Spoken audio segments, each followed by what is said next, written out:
symbol again, please? Evan better get ready. I got 2 pages. I expected 4. 11 this time. Not even size 12. I did? Really? Oh, What? Is this your stuff, Kevin? Yeah, that's mine. That's mine. Wait. No. This guy's back. I'll give you a hug before. Oh, I'm sorry. Did you need that?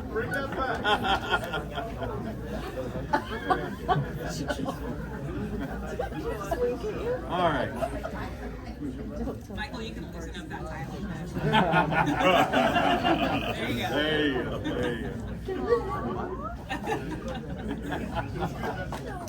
Very good. Well, there were several times during the course of this that those of us who have read the papers and know what both of them are could see some overlap between some of the arguments. And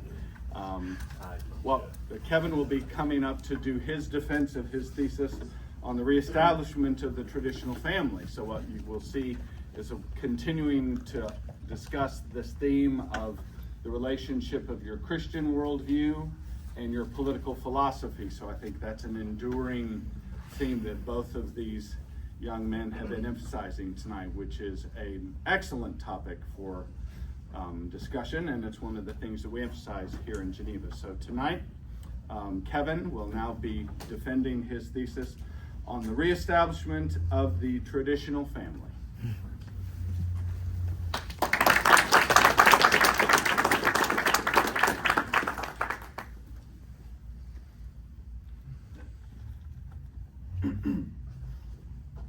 The history of all hitherto existing societies is built on the foundation of the traditional family, comprised of one man and one woman raising children together under one household. This is called a heteronormative traditional family. Moreover, all futures of these societies will be built, written, and lived out by children coming from these heterosexual traditional families. The United States is currently in demographic decline, and if our society does not refocus its attention on establishing and supporting the traditional family as its indispensable and essential foundation, our society and civilization will collapse. I will demonstrate that the weight placed upon traditional families in our modern American culture is overly burdensome and unsustainable, and that we must do everything possible to make it easier and more enjoyable for them to function and procreate. Rewarding and celebrating normative heterosexual relations is not optional, it is required. This argument will be performed solely through utilitarian lenses, setting aside all religious and moral arguments against non-normative structures and values. In 2022, the United States population was at 340.1 million and had a fertility rate of 1.66 live births per woman.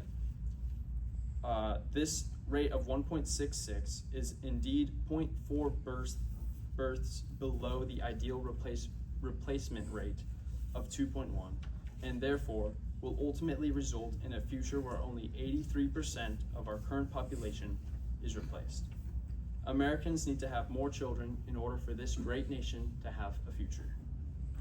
Firstly, in addressing the LGBTQ community, approximately 9.3% of the American population identifies as LGBTQ.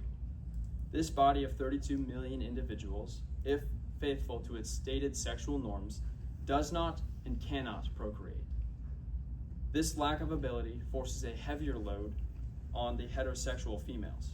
When the number of women available for procreation decreases for whatever reason, this increases the burden of those who remain available, as they must have more than 2.1 children to make up. Perhaps as an aside, but squarely related, it must be noted that the LGBTQ sexual orientation even prevents them from continuing their own culture and values, given that they do not procreate.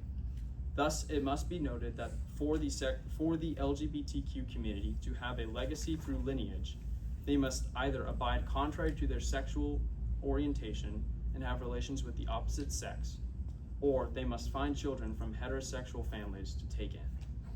Those children, as previously stated, come from heteronormative procreating families. In addition, there are other important and impactful issues specific to the LGBTQ community. As I have stated, the LGBTQ community does not procreate. This is even more noteworthy when considering the depression and suicide rates in this community. Living in ways that challenge long-established social norms, such as homosexuality, can create painful psychological and emotional difficulties. The strain of existing in conflict with widely held and long-standing beliefs and traditions, especially those regarding sexual practices, may lead to feelings of isolation, inner conflict, and social pressure, all of which can negatively affect mental health. A Trevor Project article from 2021 stated that there is a higher rate of suicide in the LGBTQ community. This contributes to the low birth rate and exacerbates the downward spiral. Another harm affecting the birth rate is the practice of abortion, which I define abortion as the intentional termination of potential human life. Abortion intensifies the population demographic problems that the United States faces. Last year, clinicians performed over 1,038,000 abortions in the United States. This number speaks for itself. As previously stated, the United States has a birth rate that only replenishes 83% of its current population. To replace the other 17%, generationally, we need about 750,000 every year. Had our nation not aborted 1,038,000 children and instead given birth, our birth rate would not just be replaceable at the lowest rate, we would be growing exponentially. The societal values that bring us to such decisions, delaying childbirth and abortion, as a culture and society must be reevaluated. We cannot afford to be oblivious to this fact. In short, if our potential mothers and society continue to value finding ultimate meaning in the atomized individual fulfilling roles elsewhere over finding ultimate meaning in the family, we will continue to perpetuate this negative trend. To make matters worse, our expanding social welfare state compounds our demographic birth rate challenges. As our debt grows and the number of individuals paying into the welfare state and its accompanying national debt decreases, the burden on the individual becomes untenable. According to the Congressional Budget Office, federal welfare programs were valued at $1.2 trillion in 2022 alone. The demographic and cultural shift away from the traditional family structures is at the core of the need for increasing funding for many social welfare net programs. The United States now carries a national debt of $33 trillion and faces a rapidly aging population without a corresponding increase in the birth rate to replace it. Our low birth rate of 1.6 is not merely a statistic, but a fundamental crisis for the nation's long-term economic viability. Without a growing younger population to enter the workforce and pay into tax-funded programs like Social Security, Medicare, and Medicaid, the sustainability of the entire welfare system is at risk of complete failure. The welfare state actively undermines the traditional family model, which is most essential to national survival, by prioritizing short-term poverty reduction over long-term demographic health. However, the assisted parties are sustained only with enough to get by, not enough to be independent of the government. To correct this, the United States must unapologetically reprioritize the procreation. To correct this, the United States must unapologetically reprioritize procreation and elevate the traditional family to a place of honor and centrality in public policy and cultural life. There is no easy way to attack the problem of our current unsustainable birth rate and decline, while simultaneously dealing with a growing LGBTQ body and surmountable abortion rates without offending and or minimizing certain parties. This problem is not a simple one. Any comprehensive short-term approach will include financial incentives. One solution might be to propose tax structures that incentivize procreation and place a proportional burden on those who do not contribute to sustaining our population. I am aware that there are existing tax breaks for each household per child, but when comparing these breaks to the total cost of raising one child, it becomes clear that the reward is essentially useless. The cost of raising one child from birth to age 18 is approximately $310,000, while the highest amount of money received yearly for one child is up to $2,000. This is a grant of up to $36,000 over 18 years to assist with a $310,000 cost of just one child. A larger, more comprehensive tax credit, in addition to what we already have, might suffice. I propose a tax code that increases annually for all childless adults aged 21 and over, until they marry and have a child, with 100% of the tax revenue redistributed directly to married traditional families with children under 3 years old. The tax provides a negative incentive for childless singles to begin their journey towards marriage and procreation and establish their own traditional family.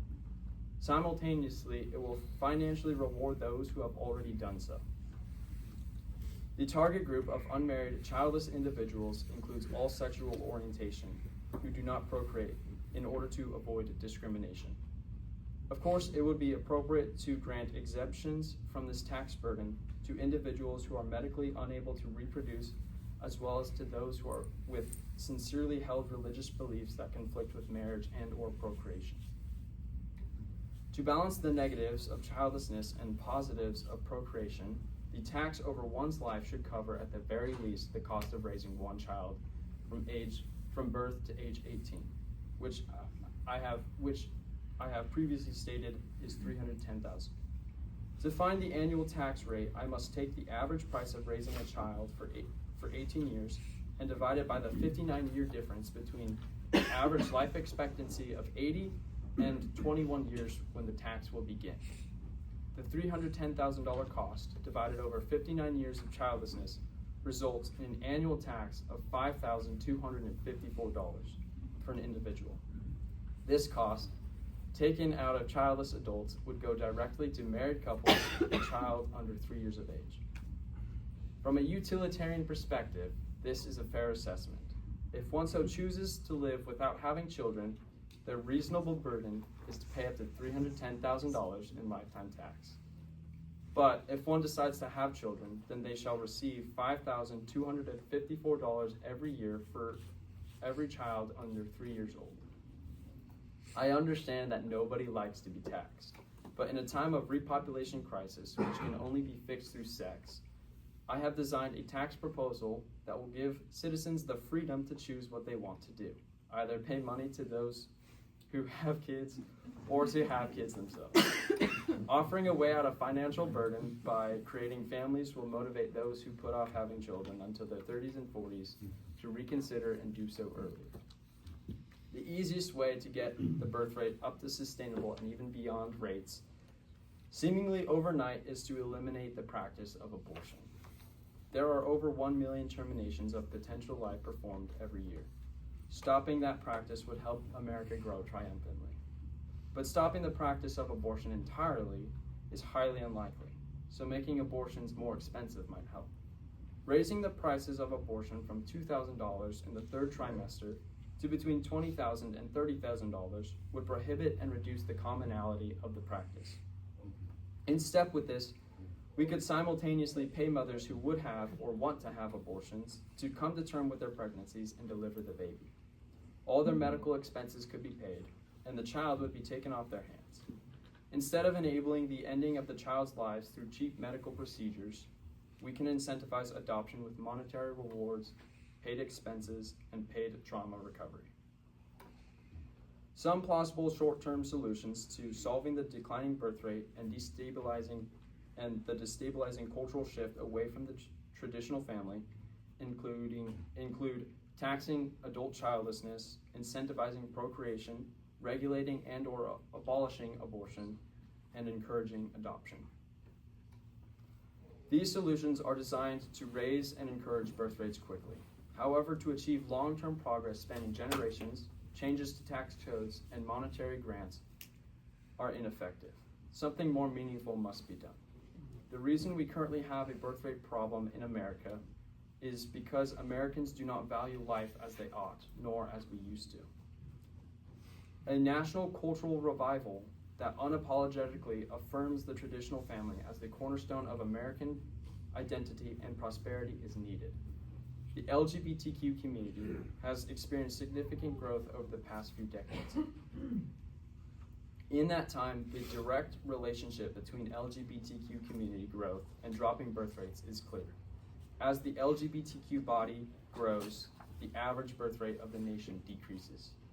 The growth of this LGBTQ community is most probably due to U.S. government allocation of approximately $4.1 billion to LGBTQ-related programs between the fiscal years of 2021 and 2023. Spending $2 billion annually on LGBTQ promotion helps grow the LGBTQ community. Therefore, since the growth of the LGBTQ community membership is directly adverse to the development of the heterosexual procreating body, such promotions should be eliminated.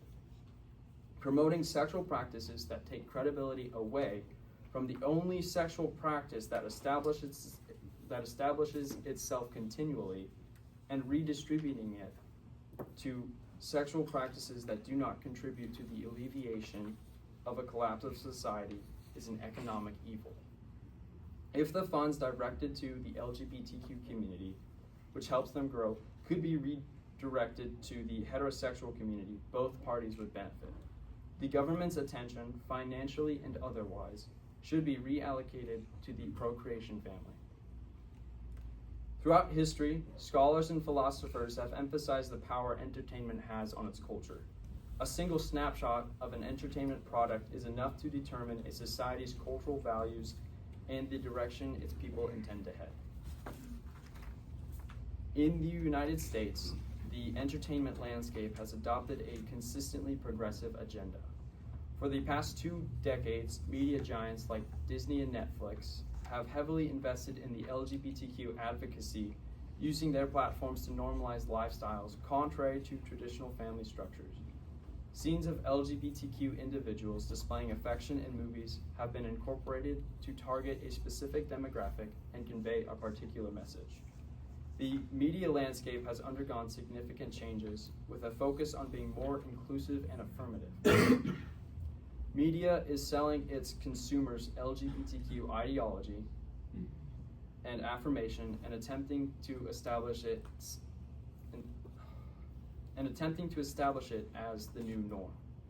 This form of LGBTQ propaganda is horrifyingly reminiscent of the party's usage of telescreens in George Orwell's 1984. The LGBTQ presence in the media, especially in television, is a propaganda harmful to traditional family values. Stopping the overwhelming presence of the LGBTQ community agenda in the media will help minimize the spread of a social contagion.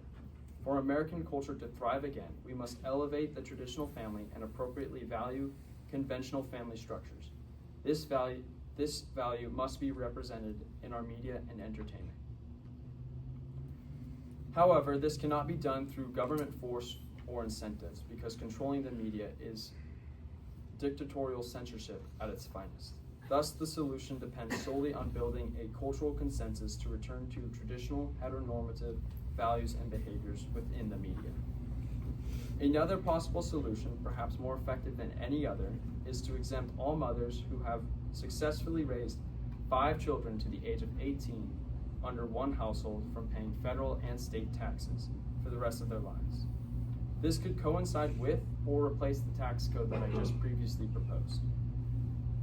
Raising 5 children to the age of 18 is an incredible feat and one that deserves public recognition. Mothers of 5 over the age of 18 should be recognized on a national level as heroes of society.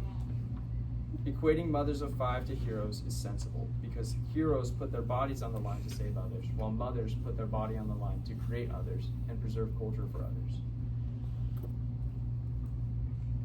The foundation of all society and civilization, past and present, is the traditional family. When this cornerstone erodes, the collapse of civilization is near. In the United States, the traditional family, the union of one man and one woman, joined in marriage, engaging in procreation, is under attack. The LGBTQ community aims to equate itself with the traditional family by striving for same-sex marriages and benefits. Abortion eliminates the offspring of heterosexual relationships. The social welfare state discourages motherhood and fatherhood joined together. The U.S. government provides substantial support to the LGBTQ community, amounting to billions of dollars every year.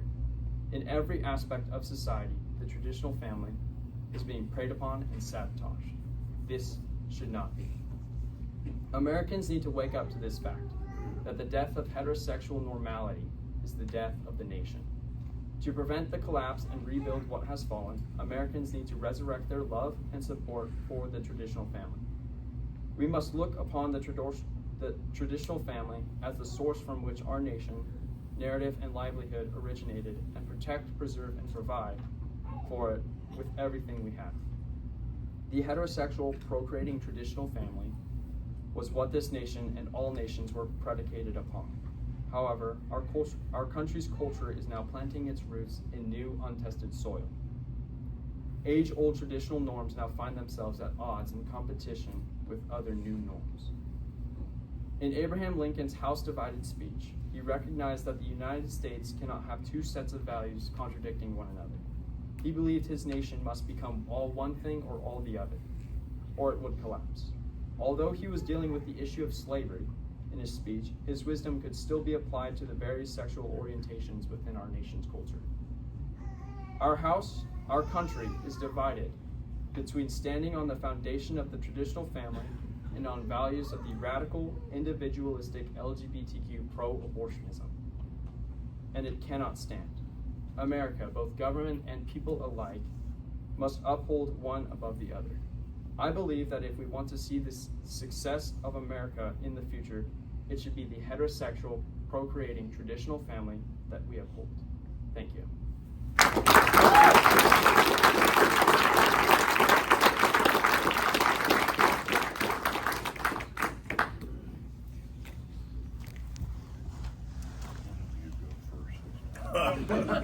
Yeah. Wow, there's a lot here.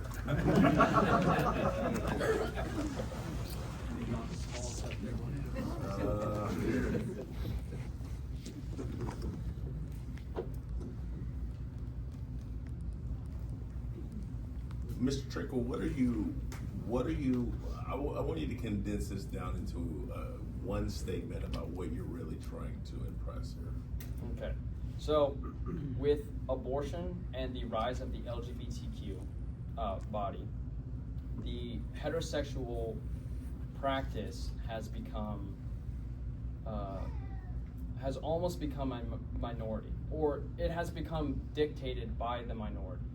And since heterosexuality is the only sexual practice that creates children, then and threatening it and having it dictated by a practice that does not procreate, then the collapse of the society in which this takes place is at risk of failure. Because how are heterosexual norms being dictated by homosexuality?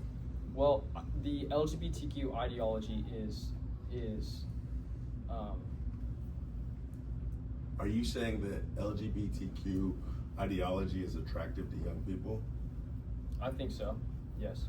As opposed to heterosexual ideology? I think heterosexuality is it's within everybody's nature. However, in young people,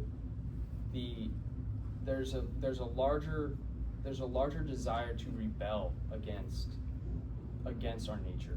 And I think that the reason why the LGBTQ practice is more prevalent among young people is because of the free, willy-nilly spirit and desire to gain attraction, gain attention from people, and to just rebel against nature. To gain attention. So then you think that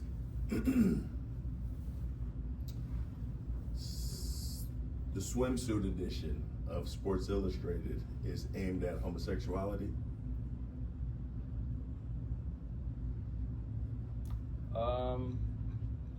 I think it's aimed to target and prey upon the sexual desire that is within every human nature. Okay, but that would be primarily in a heterosexual link, right? Mm-hmm. Okay, so Originally, it started, like, I don't really know the history of Sports Illustrated magazines. yeah, I don't either. I know that it was uncommon to see cleavage in the early 1900s, and so I don't know when like your thighs, when a woman's thighs were showed in a swimsuit, then it definitely gained like 50 sets of men's eyes Sure. on them. So And I think that's what I want to be clear that what I thought I heard you say was that LGBT culture is sort of, you know, propped up on this. It plays on young people's sexual desires. Mhm. And when you say that, based on what you're arguing, I would assume that you are saying that heterosexual desires aren't a part of our culture. Like there aren't things that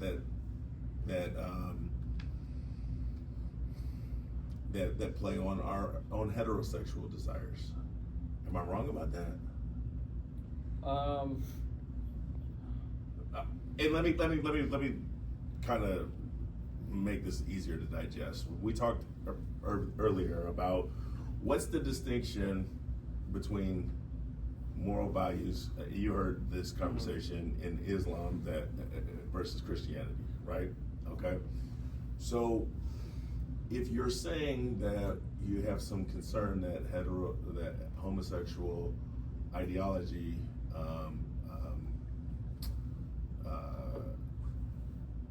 plays on the desires of young people, then what's the difference between what we see in heterosexual ideology and culture? Well, as people get older, they get wiser, and when they're older, they realize that their youth was spent not as well as it could have been, and old people often regret what their younger self did in some cases. Okay. And I think that the reason why homosexuality is less prevalent in older people is because older people realize that homosexuality doesn't work. It does not procreate, and it's not traditional. And what I mean by traditional is it's not long established. Heterosexuality is what society is built upon. So there's a hierarchy in society, and it goes man, family, tribe, nation, kingdom. Okay. And homosexuality just stops at the man. It's rather whimsical, and it doesn't create anything. It just expresses itself, but there's nothing that homosexuality contributes to society that heterosexuality doesn't. So how does utilitarianism play into this? Well, I'm just looking at it through an economic lens. Homosexuals can do, or heterosexuals can do just about anything a homosexual can do. But there's one difference between homosexuality and heterosexuality, and it's procreation. And procreation is the best form of economics, because when you create new life, you create future taxpayers and a future workforce. Really? Yes. Did you do any investigation into how many of the people who are living now don't pay taxes? Well, that are just living off the social welfare state, like homeless people. Yeah, or poor people. I mean, that's just a result of poor choices and unfortunate. It's a combination of poor choices and unfortunate events that have taken place. So you're saying poor. I don't want to monopolize this, but I kind of want to go down this road with you a little bit here. So you're saying that being poor is a result of poor choices and some circumstances. Mhm. So do you think that having children without the economic stability to afford them would be a poor choice? Well, yes, but one of my solutions is to grant more money to those who procreate. So that they can contribute to the economic burden of America by having more children. Well, those children could rise up and come up with new solutions and try and find a way to help alleviate the burden for.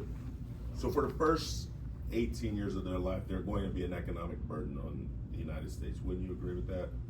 I would say that they're going to be an economic burden on their parents. Are they going to go to public school?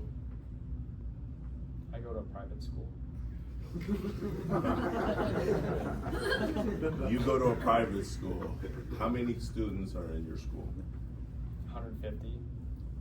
How many do you think are in one class at Roseburg High School? 150? 150. Yeah. Yeah, I mean, you get my point? I do. Okay. Yeah, I got more questions. Well, but- why do you bring up public school and private school? Well, public school is paid for by taxpayers, Okay. right? Mhm. So the more students that go to public school are going to be more of a tax imposition on taxpayers. What do you mean by tax imposition? Well, so the more students that go to a public school, that's going to cost us more, the taxpayers, more money. Wouldn't you agree with that? I would. So what you're trying to accomplish is more procreation, which would, and it's not just public schools, right? There's public health, there's criminal justice, there's a myriad of things that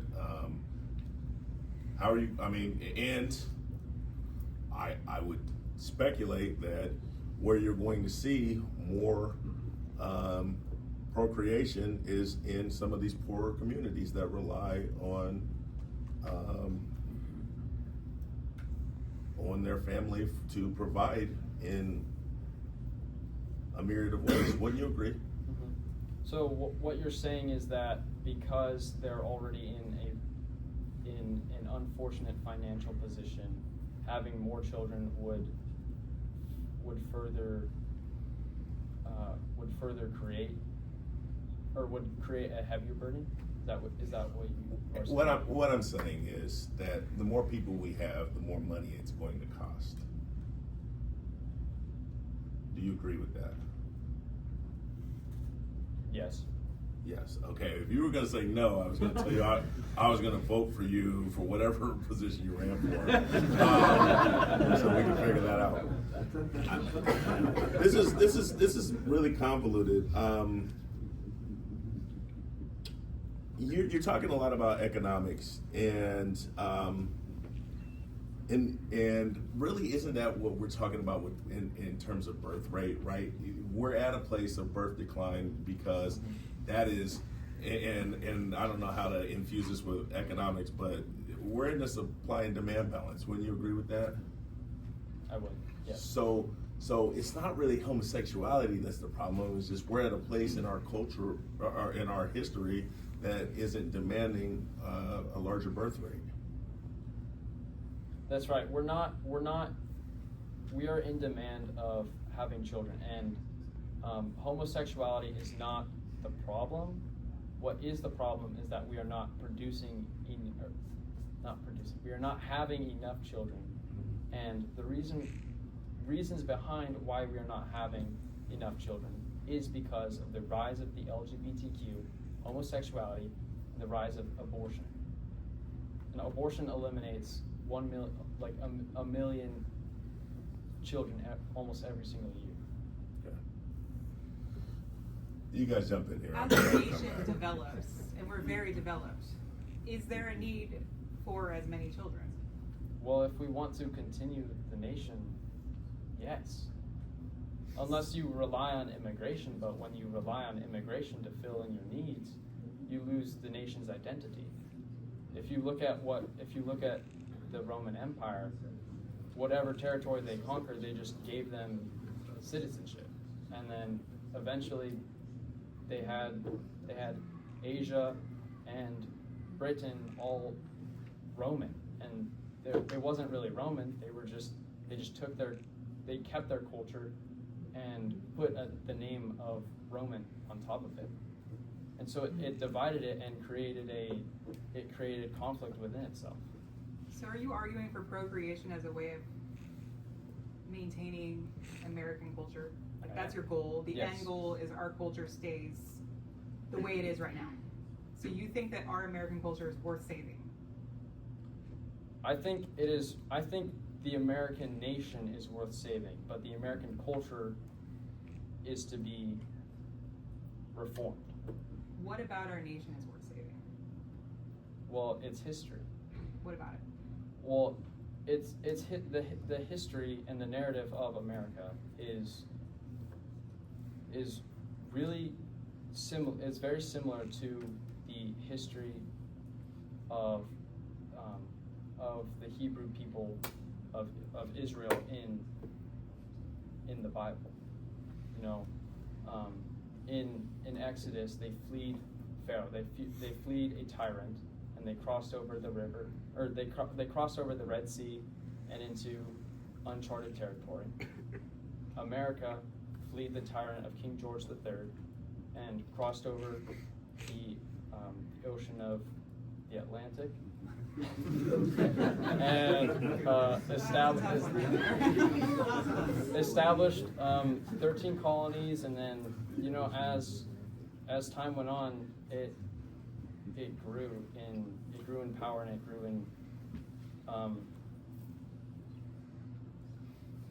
it grew in relation to each other. But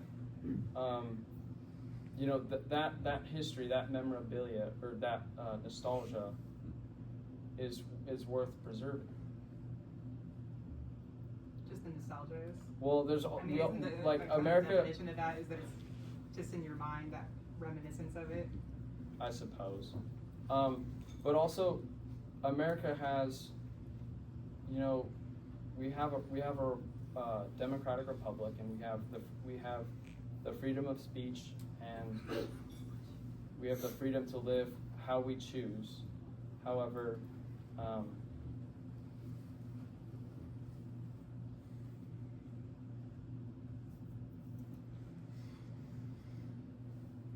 America is the one place, I would say, in the world. There may be a few other countries, but America is one of the only countries where an individual, a citizen, can say that they hate everything about America and yet not be eliminated on the spot. So for that reason, America should deserve to live on. So you're saying freedom? Yes, freedom. Freedom. To what extent?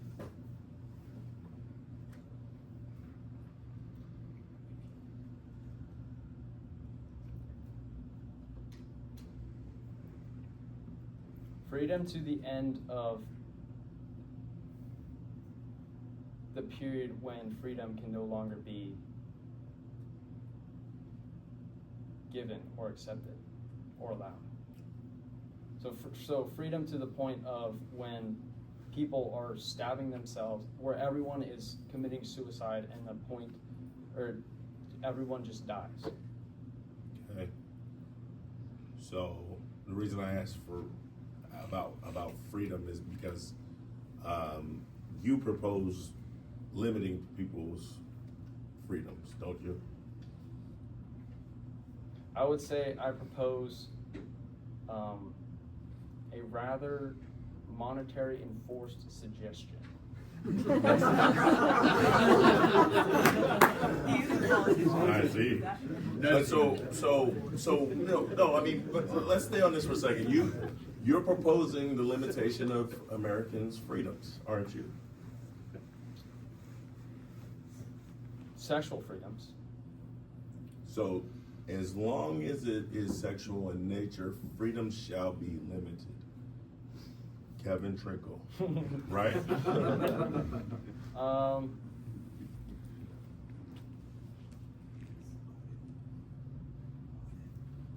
Well, that's what you just said, right? I would have. Hold on. If you. Hang on a second. Hang on a second. Because what happens then when we have a birth rate boom, and that is the problem? Well, a birth rate boom in America, at least, would not be a problem until there's probably 100 years of that same boom. Because There are going to be people here in 100 years. What are you going to propose at that point, though? That heterosexual sexuality should be limited at that point? no, because I think that heterosexuality is one of the core. It's core to nature. You know, you look at the animals, and a male and a female animal is the only one that produces a cub or a baby. So are you making an argument that's not a purely utilitarian one then? Well, I say utilitarian because I look at the utility, and utility is, you know, like its function and what it produces. Homosexuality doesn't produce. Well, that's what he was saying. He was saying if, like, let's say we have too many people, Okay. is your utilitarian response going to then flip to the other side because you just want the utility of it, the end result? There's not like a natural law side of it. I would say if procreation becomes a problem and we have too many people, if that happens, then I would say we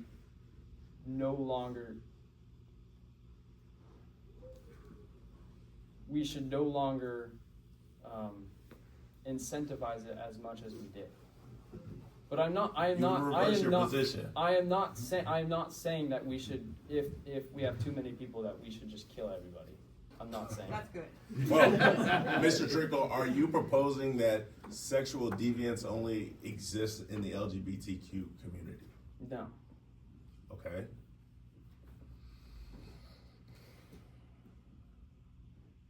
Okay. Why haven't you said anything?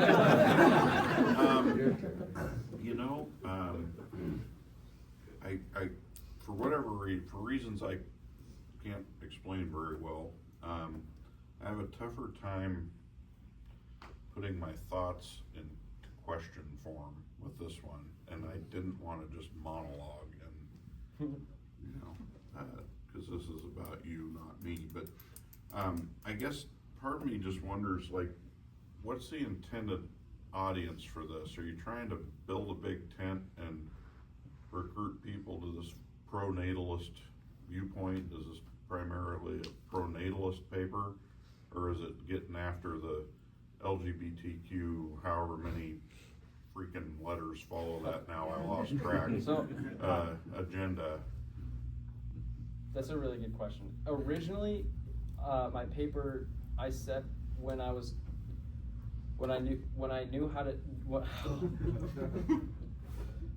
knew that I had to write a capstone, I wanted to talk about the LGBTQ and the problems that I have with it. However, I did not have reason behind it other than it is immoral. It is said to be immoral in the Bible. But after I looked at the utilitarian, or after I considered that,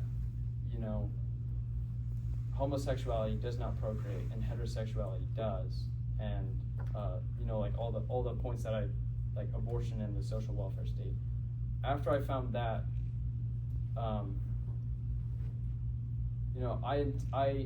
I formed my paper to capture and captivate the minds of America who don't care about its viability. Well, the reason I guess that I put the question to you that way is I'm reading through your paper, frantically scribbling, and you're each gonna get a commemorative copy of and I'm gonna ask Mr. Ritchie to award you extra points if you can read my handwriting. But I'm being hypercritical reading through this, and then I'm going, wait a second. This young man bit off a lot here. This is an incredibly ambitious topic to try to tackle. And did you knock every point you were trying to make out of the park? No. Could I have? No. Yeah. If you wrote a 60 or 160 page paper, probably still not. Because, you know, the things that affect and exert pressures on contemporary traditional nuclear families are varied and complex, as I'm sure you figured out pretty quickly into this exercise. But I think if you're trying, the reason I asked, like, is this mainly directed toward people who are already inclined to agree with you versus you're trying to recruit people to this viewpoint, is you're gonna have to emphasize and de-emphasize things differently depending on what your goal is there. And so I'm looking at it and I'm saying, okay, pronatalist points, you know, we'd already be at replacement if there weren't such an appalling number of abortions happening. Knock that one out of the park. You know, I think, you know, there's pretty solid science that demographic collapse is a threat to any society, right? You have to have young people at the bottom of the pyramid to care for the aged and so forth, and to keep the economy running so that you can fund social programs and do whatever else you need to do. There were a few missed opportunities there. You know, in other words, if you know, pronatalist policies are, and I'm monologuing, like I said, I didn't want to, apologies to everyone for that, but pronatalist policies are gonna remove barriers that are kind of in the way of people who might want to form families but just find it too daunting, like housing affordability, you know, real problem in this country. People working full-time, given that they're all can't afford to get into a decent house. College affordability, real problem, you know, tuition's outstripping inflation by a ridiculous amount, and no one seems to want to attack that. And if it was kind of like what I said to Michael about, you know, is the vibe given off by the term Christian nationalism going to unintentionally alienate people? Well, if it seems that you're getting after sexual minorities, that's going to shut certain people down that you're trying to win over. I didn't think you were. I didn't sense any anti-homosexual bigotry agenda in what you were saying. You're just saying, hey, these people aren't helping out with our declining birth rate problem all that much. Where I wanted to light myself on fire and run screaming out a window is when you talk about punitively taxing people for not having kids. Now, that's just me, that's a hot button for me, and I'll tell you why. Chief Justice of the United States, John Roberts, in the case that upheld the Affordable Care Act a few years back, basically said, okay, Congress is not empowered to make you buy private health insurance, but Congress can punitively tax you for not doing it. That is a distinction without a difference. And there are effectively no limitations left on the power of government if they can do that. That is the paved superhighway to tyranny, as far as I'm concerned. So you lost me completely there. I'm just gonna tell you straight up, you're not gonna sell me on that one.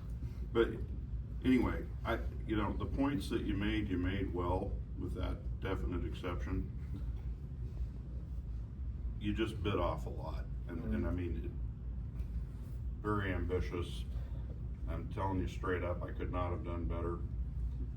I couldn't have done better if I were limited to 30 pages or whatever the parameters were for you, but that was all commentary. That wasn't really a question. I'm done. I didn't want to do that. That's why I had you two go first.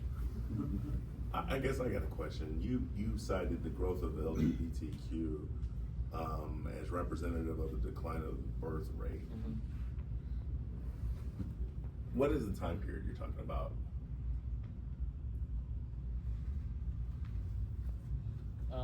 It is definitely seen from the 60s onward.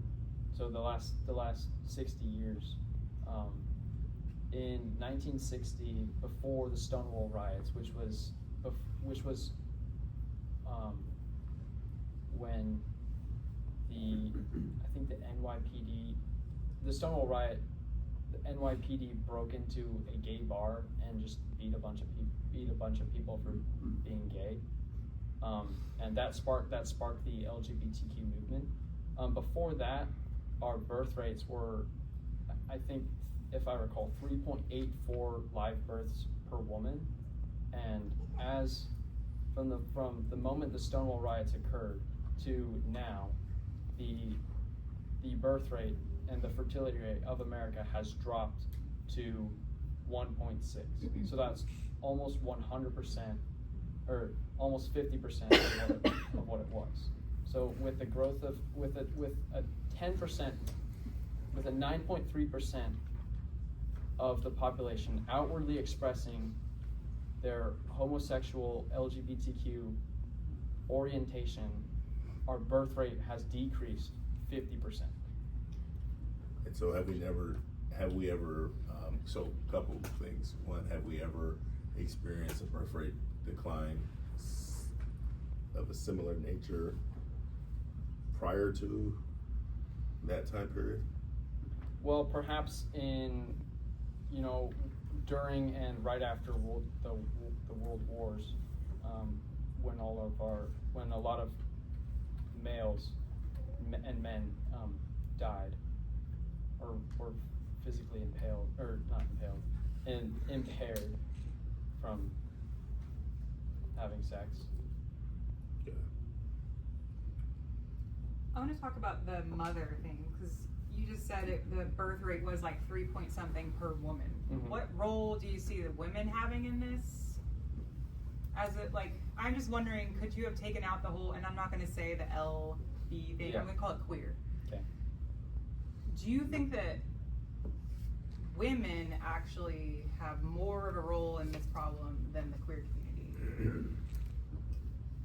It's interesting that you point that out. I would say, I want to say that it's equal, but I think that because it's a woman that carries the child inside her body, that she does have the upper hand when it comes to this.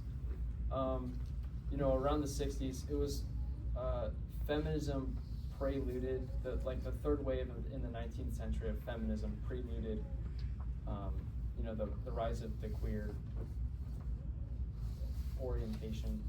And along that time also came contraception, and then Roe v. Wade, the practice of abortion, woman's right to decide what to do with her own body. So I think that the woman definitely has the upper hand. However, I don't think that it's not a drastic overpowering upper hand. Why did you, because what you were just saying, feminism's third wave and then the rise in the access to contraception. Mm-hmm. Why did you choose not to address that and instead address the queer community? Or is it because you already started off with wanting to talk about the queer community? I think it's because of that, and I ran out of time. Okay. I realized. Was that on your list? It was right after I wrote my paper, and then I gave it to my mom to like proofread and like help me out. She said, "What about contraception?"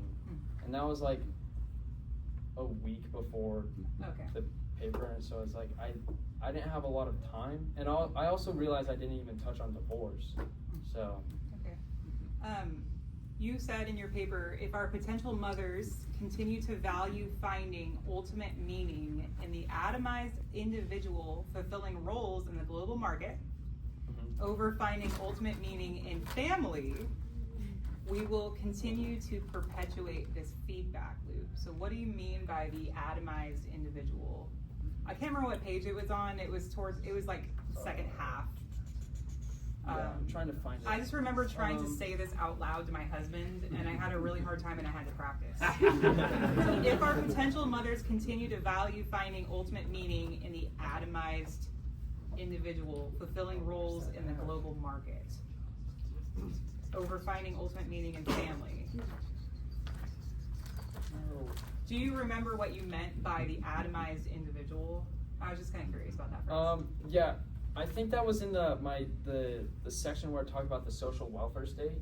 Okay.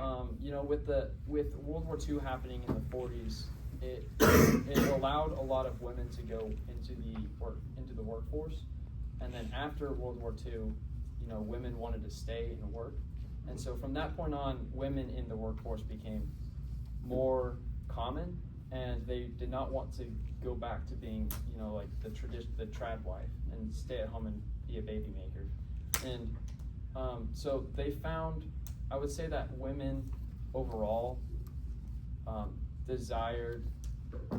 had an increase in desire to be a worker and try and do more of what men can do and what men are tasked by nature to do with their strength and stuff.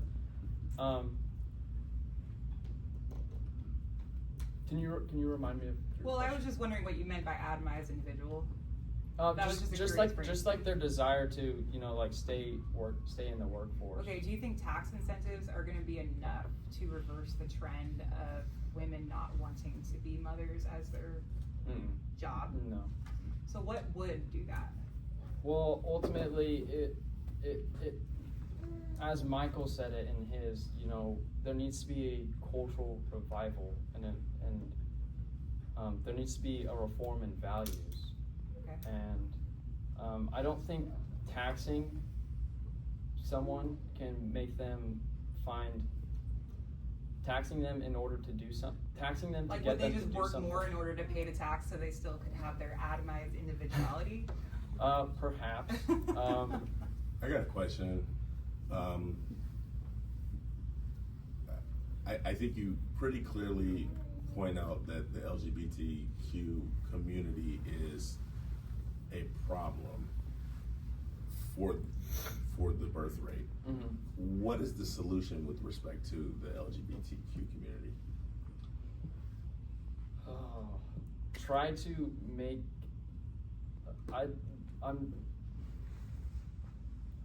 I tried to, in my writing, I tried to be as peaceful as I could, and minimize. I don't want you to try. I want you to tell me what the solution is. Don't be gay. Okay. How do you effectively that a government convey mandate? that message? I can't with government force. I can't do that entirely. So where does it start? Where does it It has to start with the culture. Like the people need to tell other people that what they're doing is not helpful. Mr. Trenkle, do you think that's not happening? Yeah, I would say that.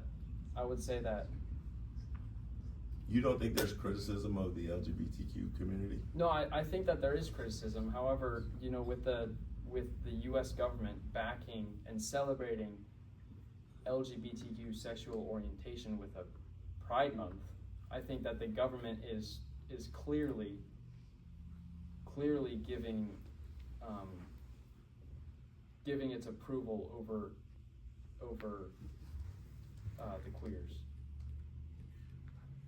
over the LGBTQ. So I know you're not proposing anything coercive, you're wanting to incentivize certain behaviors, but is there, a hazard of unintended consequences of encouraging people to have kids who don't really want kids? I mean, a lot of the social ills that we're discussing here come out of heteronormative families, right?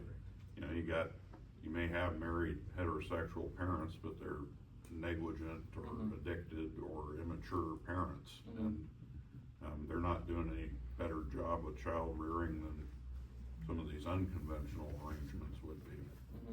So, I mean, can you take that idea too far, or is that something you have to check somehow?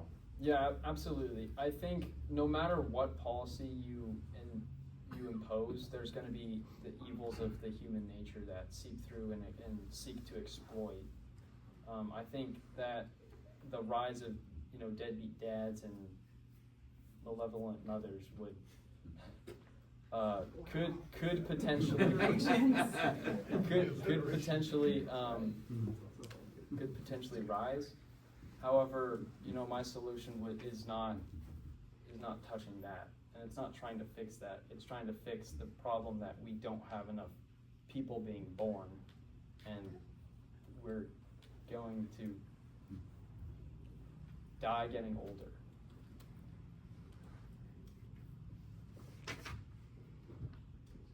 I don't think you touched on this in your paper, but did you give any thought to the role that no-fault divorce has in just fearfulness, mainly on the part of men, to commit to marriage and family formation?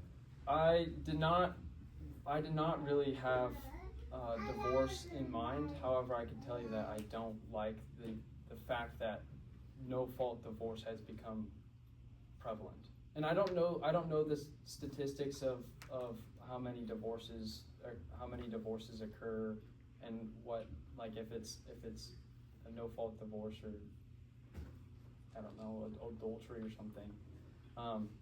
But I know that a lot of marriages nowadays and throughout the world, but especially in America, no-fault divorces have become more and more prevalent. And I think that with a legal system that allows that, just for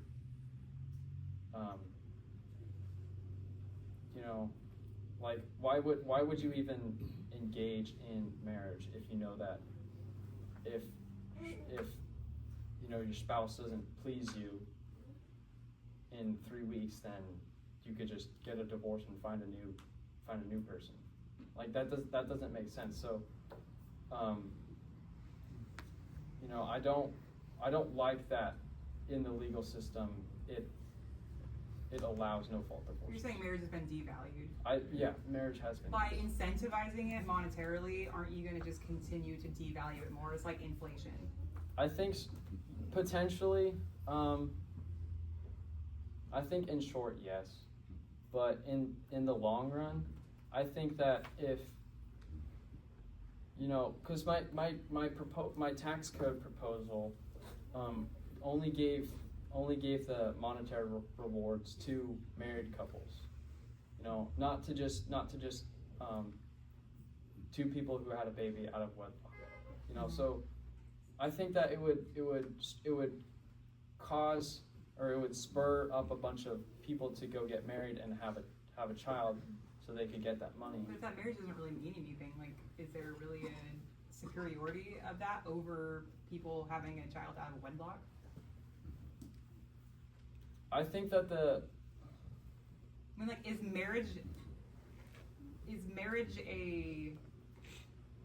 marriage have any aspect to it that is more than just a contract? Is there something more to it that makes marriage important to our culture And by just financially incentivizing it, are you taking away even more of that aspect of it that you're actually wanting it to accomplish? Yeah, I think marriage is a lot more than just, you know, a contract. It's, first of all, it's not even marriage shouldn't be a contract, it should be a covenant. And the difference between a covenant and a contract is I could break our agreement, but you are still bound to be faithful. And if you break it, then I am still bound to be faithful. In a contract, you know, like if you break it, then I have the freedom to break it. I think that what I'm wondering is like your procreation is like your top priority, Mhm. but you're also recognizing that there's all these other issues Mhm. that are adjacent to Mhm. it. Like, are you seeing procreation, like if we want to restore or have like some sort of cultural revival, which I think is what you said earlier is like what you're going for? Mhm. In your mind, is procreation the number one way to like fast track that happening? Or is procreation gonna follow from other things that we could be focusing on? It'll just like kind of naturally follow. Like you're like procreation is number one way, like let's do this. I think procreation is the number one. And that comes before any sort of faith-based initiative. Well, remember that this paper is. Yes, I know you're saying that, but you're also saying all these things are a Yeah. problem. Well, if there's no people, then you know that's a problem too. So, like. So you're not wanting to carry on the Christian heritage of this nation in our culture. You're really just wanting to have people. Well, how would you carry on the Christian narrative without any people to carry it? Well, it says I don't think that we would go extinct. I don't- We would just yeah, have I a don't- smaller amount of people. Yeah, and I want a big group. Okay. I want everybody. Okay. I have lots more questions, but do any of you have a final question? I think that's, can we thank you for that? I believe Mr. Turner wanted to close the evening with a couple of comments, but thank you judges for coming to get through those papers and read it and interact with the students.